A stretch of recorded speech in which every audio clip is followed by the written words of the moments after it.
Graça e paz sejam com todos da parte de Cristo Jesus, Senhor e Salvador da Igreja. Somos bem-vindos à presença de Deus, acolhidos em amor e juntos vamos tomando parte neste tempo de paz, bênçãos, edificação espiritual, comunhão e fé.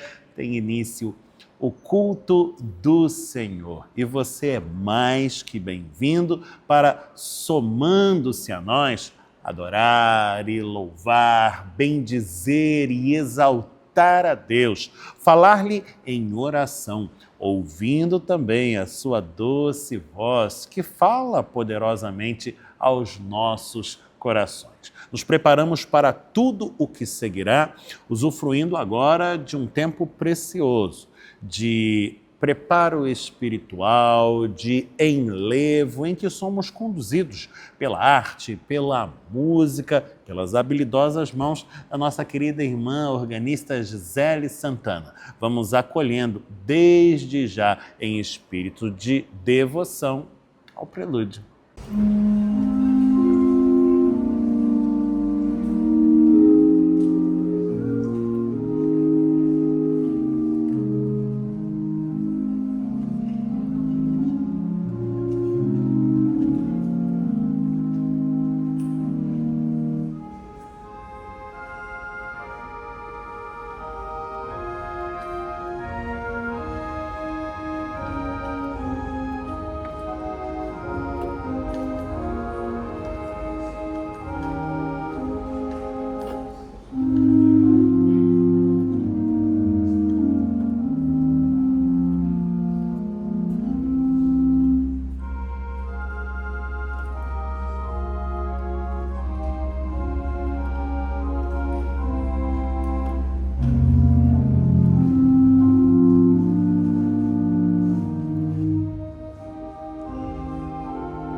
Vamos fechar nossos olhos e elevar nossos corações ao alto, em oração.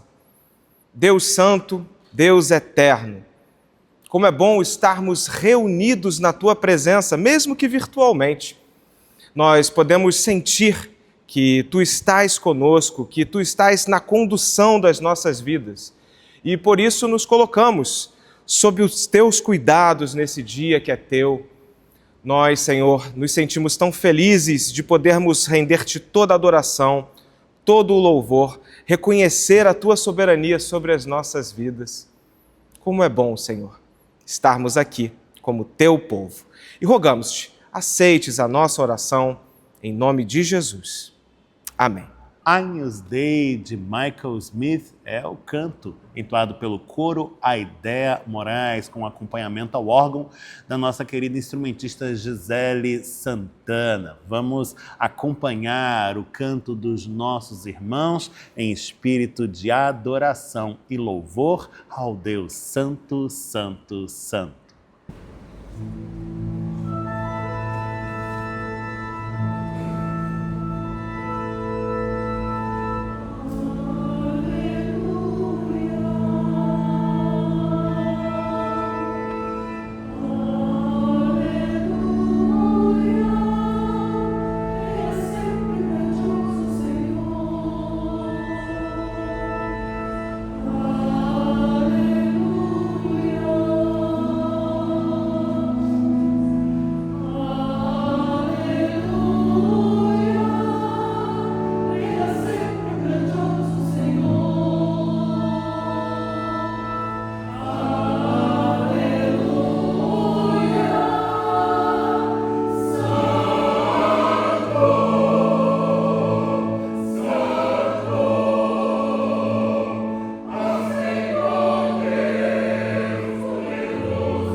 convido você a tomar nas mãos a sua Bíblia, se tiver uma Bíblia consigo, e abrir comigo no Salmo de número 26, leitura indicada para este que é o 22º domingo do tempo comum. Você vai abrir comigo no livro dos Salmos, Antigo Testamento, no início do Saltério, Salmo 26, onde se diz assim: Faze-me justiça, Senhor, pois tenho andado na minha integridade e confio no Senhor sem vacilar. Examina-me, Senhor, e prova-me, sonda-me o coração e os pensamentos, pois a tua benignidade tenho-a perante os olhos e tenho andado na tua verdade. Não me tenho assentado com homens falsos e com os dissimuladores não me associo. Aborreço a súcia de malfeitores e com os ímpios não me assento. Lavo as mãos na inocência e assim andarei, Senhor, ao redor do teu altar, para entoar com voz alta os louvores e proclamar as tuas maravilhas todas. Eu amo, Senhor, a habitação de tua casa e o lugar onde tua glória assiste. Não colhas a minha alma com a dos pecadores, nem a minha vida com a dos homens sanguinários, em cujas mãos há crimes e cuja destra está cheia de subornos. Quanto a mim, porém, ando na minha integridade, livra-me e tem compaixão de mim. O meu pé está firme em terreno plano, nas congregações bendirei o Senhor. Bendito seja o Senhor pela sua santa palavra. O salmo que lemos, o salmo de número 26, fala-nos de um anseio. O salmista busca viver em integridade e justiça diante do Senhor. Busca trilhar o caminho que é agradável a Deus, mas isto não faz com que ele se torne imune às dificuldades que a vida, por vezes, nos impõe. Ele nos fala do modo como se vê por objeto das atenções de homens maus, falsos, dissimuladores. Nessa hora, fazemos como faz o salmista. Colocamos diante de Deus as nossas inquietações, aquilo que nos preocupa e que eventualmente tem concorrido para tirar-nos a paz.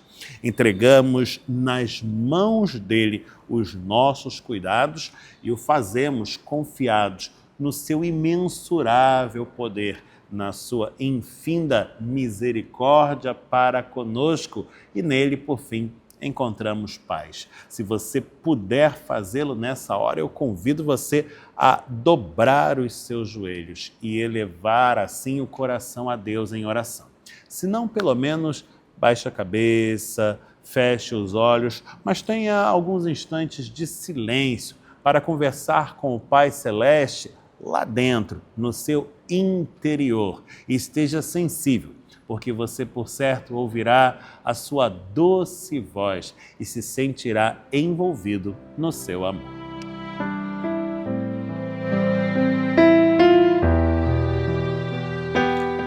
Bendito Deus, eterno Pai.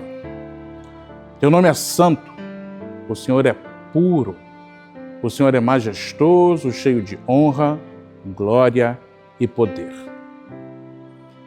Somos falhos, Senhor Deus. Neste momento, buscamos a Tua face, pois reconhecemos em nós não somente a nossa pequenez, não somente a nossa limitação, mas principalmente, Senhor, as nossas iniquidades. Neste momento, nós te clamamos, Pai. Estenda-nos as mãos, para que possamos, Senhor, sermos purificados. Confessamos-te os nossos pecados, pois não queremos estar longe dos teus caminhos, não queremos viver segundo o nosso próprio coração. Queremos cumprir o teu querer e fazer a tua vontade. Ajuda-nos, Senhor. Mais uma vez, derrama sobre nós da tua graça, da tua misericórdia e do teu perdão, para que possamos viver em paz contigo. Te agradecemos, pois a tua palavra nos ensina que o Senhor não despreza coração contrito, que o Senhor não tapa os ouvidos diante da nossa súplica. Então nós recebemos do Teu perdão e da Tua graça. Também te suplicamos, Senhor Deus, pelas adversidades que enfrentamos no nosso viver. Não são poucas as intempéries, ó Pai, que chegam até nós, mas elas servem para nos mostrar o Teu amor e o Teu cuidado, pois temos vencido, não pela nossa força e nem pelo nosso próprio poder. O Teu cuidado, a Tua força e a Tua vontade tem sido conosco. Continua, Pai, assim. Continua a estender-nos a Tua mão, continua a agir favoravelmente a nós, pois dependemos completamente de Ti. Abençoe os Teus filhos. Recorremos a Ti cheios de fé e gratidão. Em nome de Jesus. Amém. Eu amo a casa do Senhor e eu tenho certeza que você também a ama. Veja só o que o salmista nos disse aqui no Salmo 26, que acabamos de ler no verso 8. Eu amo, Senhor, a habitação de Tua casa e o lugar onde Tua glória assiste. Assim como o salmista, nós amamos a casa do Senhor e, por isso, nesse momento do ofertório, nós nos colocamos de forma prática a seu serviço. Nós trazemos nossos dízimos e ofertas ao Senhor e fazemos isso com alegria no coração. E, para tal, você pode se utilizar dos meios eletrônicos e digitais disponíveis a esta finalidade. Você encontra os dados da igreja para fazer a sua transferência, o seu Pix, de forma segura e prática. Vamos orar, consagrando dízimos e ofertas, dizimistas e ofertantes. Senhor nosso Deus, nosso Pai, como é bom estarmos na Tua presença nesse dia, podendo participar da expansão do Teu reino através da Igreja Presbiteriana de Copacabana. Podemos assim nos sentir importantes, partícipes e podendo assim levar a Tua palavra até os confins da terra através da internet. Por isso, rogamos-te, Deus, que consagres os dízimos, as ofertas, os dizimistas e os ofertantes. E o fazemos em nome de Jesus. Amém. Eu quero convidar você a abrir comigo a sua Bíblia mais uma vez. Se você tem um exemplar da Bíblia Sagrada consigo, tome-o nas mãos nesta hora e vamos juntos visitando as páginas do Novo Testamento. Nós vamos agora ao Evangelho de João. João é o 4º livro do Novo Testamento, é fácil de encontrar. Você vai abrir comigo em João, no seu capítulo de número 6. E nós vamos ler aí em João 6, o trecho que vai do versículo 60 ao versículo de número 69. Estamos juntos no Evangelho de João, o 4º Evangelho. Estamos juntos no seu capítulo de número meia dúzia, o capítulo de número 6. E vamos ler o trecho que vai do versículo 60 ao versículo de número 69. Acompanhe na sua Bíblia a leitura que fazemos desse passo da Escritura, onde se narra assim. Muitos dos seus discípulos, tendo ouvido tais palavras, disseram: duro é este discurso, quem o pode ouvir? Mas Jesus, sabendo por si mesmo que eles murmuravam a respeito de suas palavras, interpelou-os. Isto vos escandaliza? Que será, pois, se virdes o Filho do Homem subir para o lugar onde primeiro estava? O Espírito é o que vivifica, a carne para nada aproveita. As palavras que eu vos tenho dito são Espírito e são vida. Contudo, há descrentes entre vós, pois Jesus sabia desde o princípio quais eram os que não criam e quem o havia de trair. E prosseguiu: por causa disto é que vos tenho dito, ninguém poderá vir a mim se pelo Pai não lhe for concedido. À vista disso, muitos dos seus discípulos o abandonaram e já não andavam com ele. Então perguntou Jesus aos 12: Porventura quereis também vós outros retirar-vos? Respondeu-lhe Simão Pedro: Senhor, para quem iremos? Tu tens as palavras da vida eterna. E nós temos crido e conhecido que tu és o Santo de Deus. Bendito seja o Senhor pela sua santa palavra. Amém. Então Jesus disse aos 12: Quereis vós também retirar-vos? Respondeu-lhe, pois, Simão: Senhor, para quem iremos nós? Imagine você uma pessoa fascinante, uma pessoa que é capaz de realizar prodígios, sinais, curas extraordinárias, feitos inauditos, maravilhas que maravilham-nos, e de tão maravilhados ficam aqueles que testemunham os seus feitos, que chegam a acreditar que esse alguém, essa pessoa, é mais do que mera pessoa. Talvez seja o Messias, o Cristo prometido pelos profetas e enviado dos céus. Talvez seja até mais que isso. Talvez seja ele mesmo divino, um filho de Deus. Veja como ele fala e perceba o teor das suas palavras.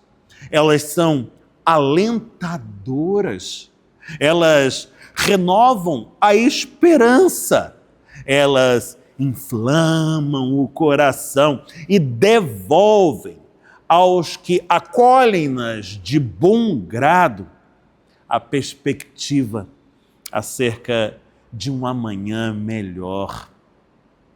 Note a atitude desta tal pessoa, a atitude que ela demonstra perante os grandes e opressores do povo comum.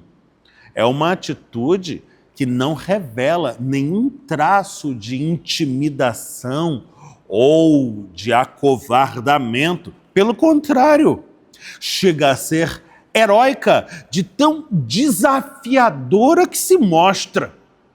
Ele chega a contestar publicamente os cânones da ordem vigente. E, na sua atitude heróica, visivelmente toma o partido que se espera de um verdadeiro herói, pois coloca-se em defesa dos pequenos, dos menos favorecidos, dos mais vulneráveis, dos mais pobres e mesmo dos marginalizados. Ele não tem preconceitos, ele não discrimina a ninguém, ele acolhe a todos.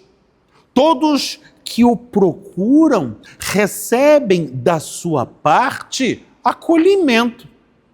E em seu rosto é possível reconhecer a face encarnada do próprio amor divino.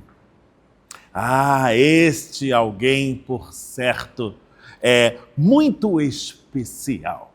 Esta pessoa é, de fato, ímpar, mas, ao mesmo tempo em que carrega consigo características que maravilham-nos o olhar, este alguém tem sido também alvo de duras perseguições. E perseguições que são movidas por figuras de autoridade. Os representantes da religião, sejam os regularmente ordenados, sacerdotes, sejam leigos, fariseus, eles estão em rota de colisão com a pessoa de que estamos falando. Porque consideram que a sua conduta, ainda que seja sedutora, é reprovável. Consideram-na perigosa, sediciosa. Não aprovam o seu ensino, que tanto fascínio tem exercido sobre a multidão. Julgam-no heresia, perversão da sã doutrina. Entendem que ele está em desacordo com o que preceituam a tradição e a religião.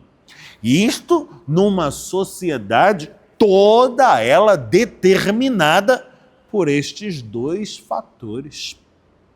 As posturas deste sujeito não estão adequadas à ordem estabelecida. Elas não se conformam ao sistema vigente.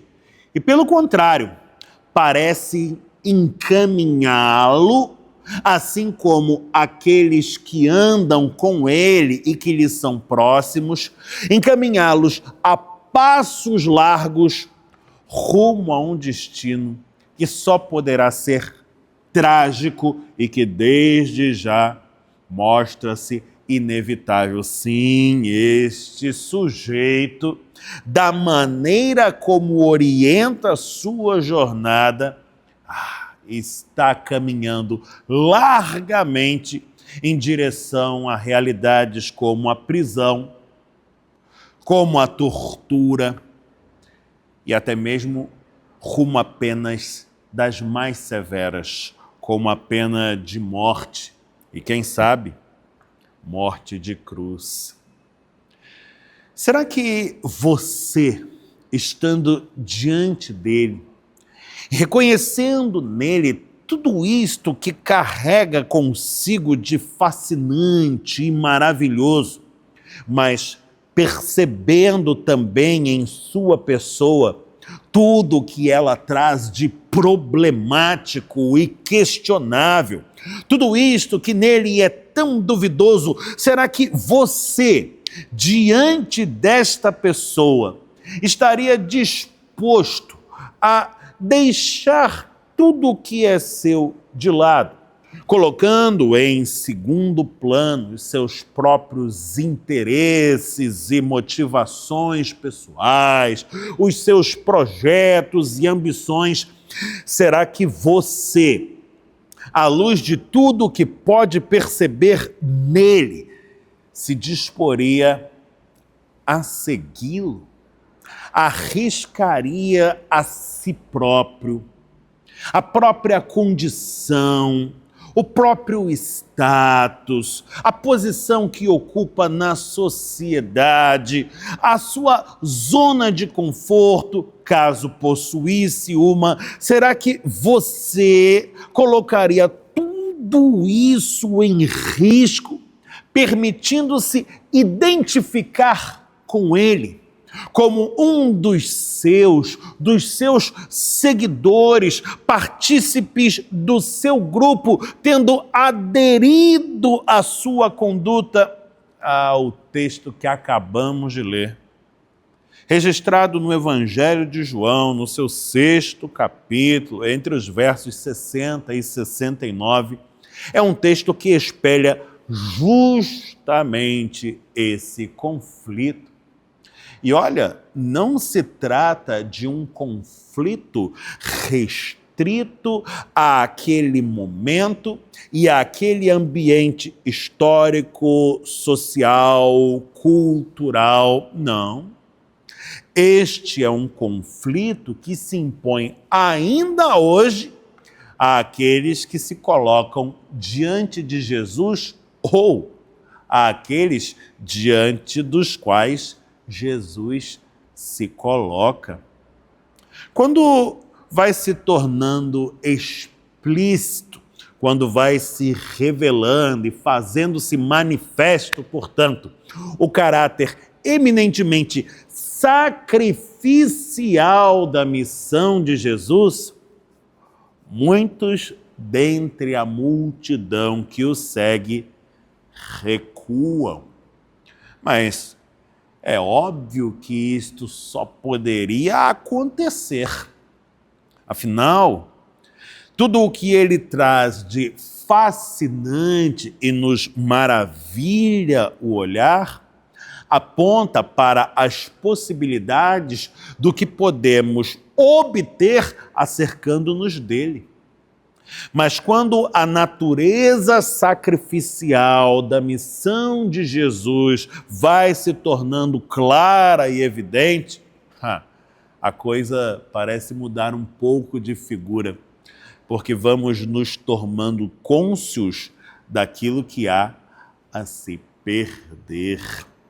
Quando se evidenciam as dificuldades, os riscos envolvidos, a proposta apresentada no princípio, que parecera fascinante e maravilhosa, já não soa mais sequer razoável. Parece excessivamente dura, um contrassenso. Duro é este discurso. Quem o pode ouvir, dizem os discípulos, e registra-no o versículo de número 60. E Jesus indaga: isso escandaliza vocês? Estavam primeiramente maravilhados, agora escandalizados. Não é razoável que a coisa se dê assim. Mas, se prestarmos atenção aos ditos efeitos de Jesus, vamos perceber com muita tranquilidade que ele está sendo absolutamente coerente em toda a sua conduta, porque jamais e em tempo algum assumiu qualquer compromisso no sentido de submeter-se à razão humana.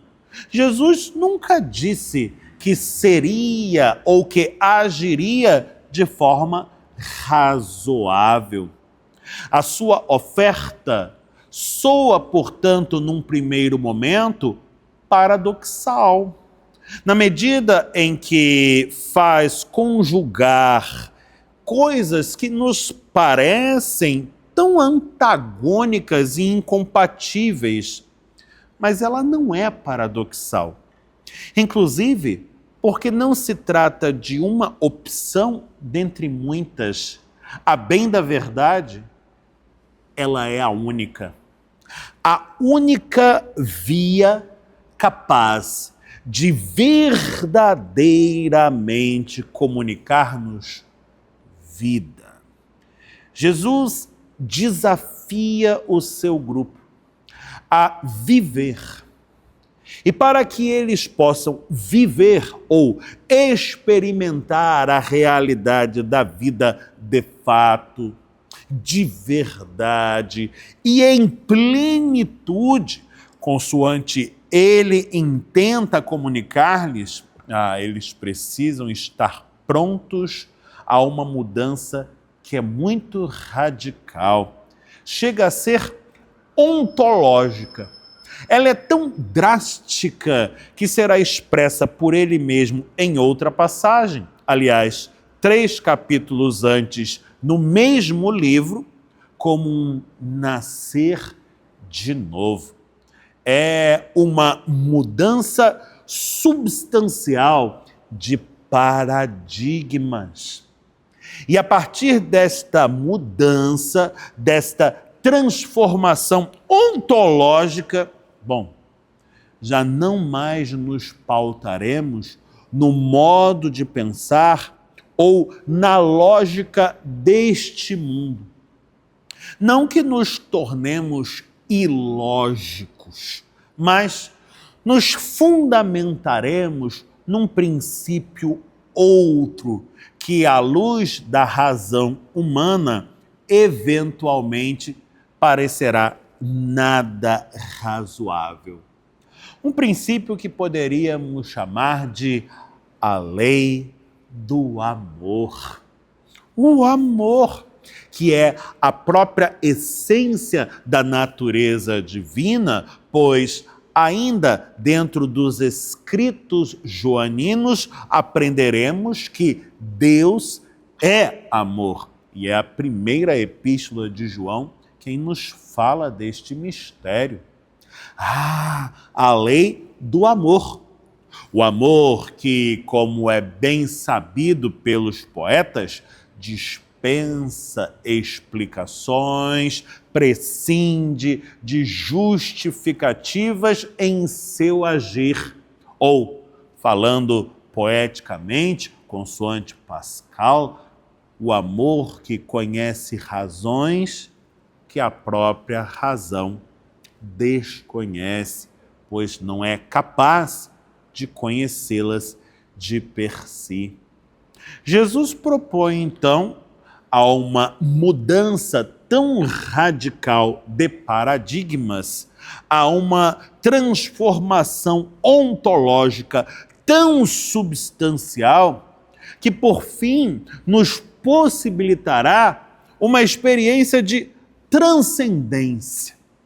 Sim, porque transcenderemos no exercício do amor aquilo que é meramente material e que material como é também efêmero e egocentrado, como todas as coisas aqui são. Jesus facultará àqueles que derem adesão e responderem afirmativamente ao seu chamado, não apenas da boca para fora e nem meramente com as emoções, mas com a entrega completa de seu ser, Jesus lhes facultará o alargamento de seus horizontes. O alargamento do horizonte da experiência humana para aquilo que já não é meramente material, mas antes espiritual, para aquilo que não é apenas efêmero, mas, sobretudo, eterno, para além do ego e para a experiência do que está para fora de nós mesmos.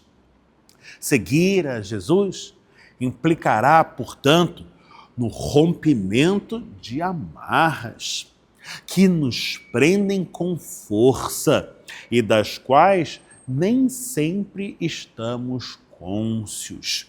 E a partir desta experiência de libertação, e falamos aqui da libertação mais plena que alguém pode aspirar, a libertação dos grilhões da morte, do pecado e do próprio eu, teremos uma experiência plena do próprio Deus, que só é possível mediante a sua graça salvífica, transformadora, libertadora.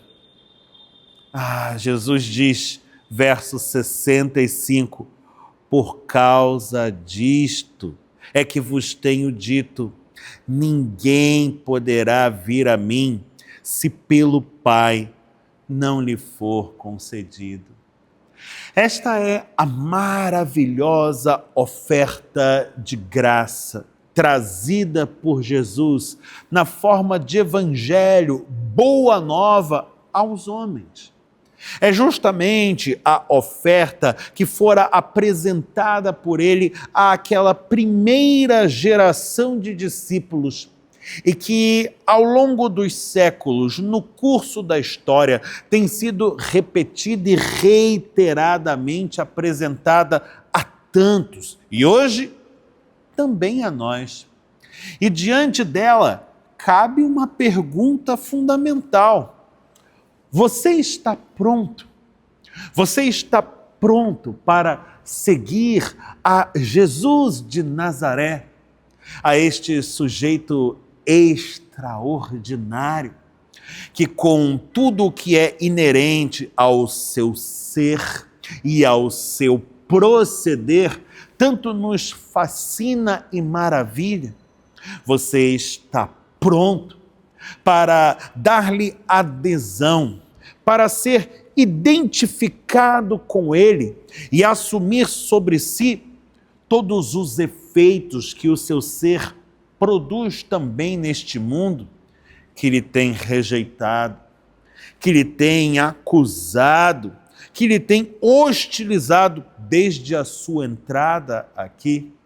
Você está pronto a viver este paradoxo aparente e esta experiência tão transformadora que faz com que a gente se modifique por completo, exercendo esse impacto ontológico em nossa essência, mas permitindo-nos, então, transcendermos todas as limitações que a realidade do pecado, na qual nos vemos circunscritos, nos impõe.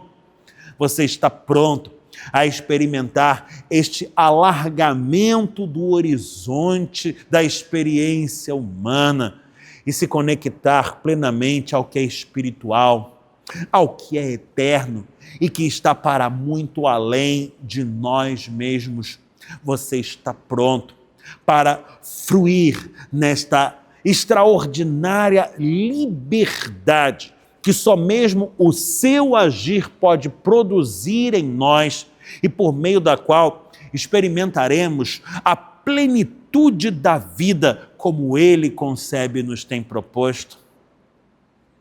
Se você está pronto para tudo isso, para este veemente e eloquente sim, em resposta ao chamado de Jesus, saia agora ao encontro do Mestre, sigamo-lo juntos e que Deus nos abençoe, em o nome do Senhor.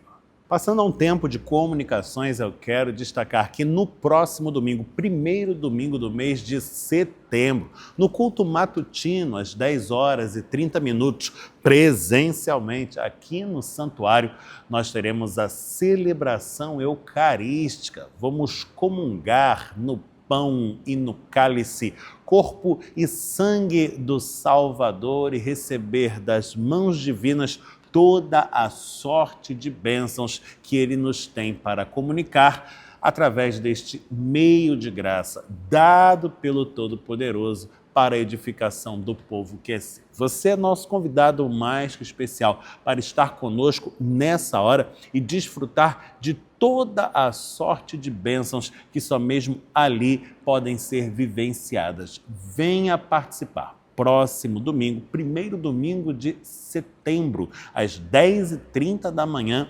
aqui no nosso santuário, na Igreja Presbiteriana de Copacabana. Quero aproveitar e frisar que o mês de setembro é todo ele um mês especial e festivo para a nossa comunidade, posto ser o mês de nosso aniversário.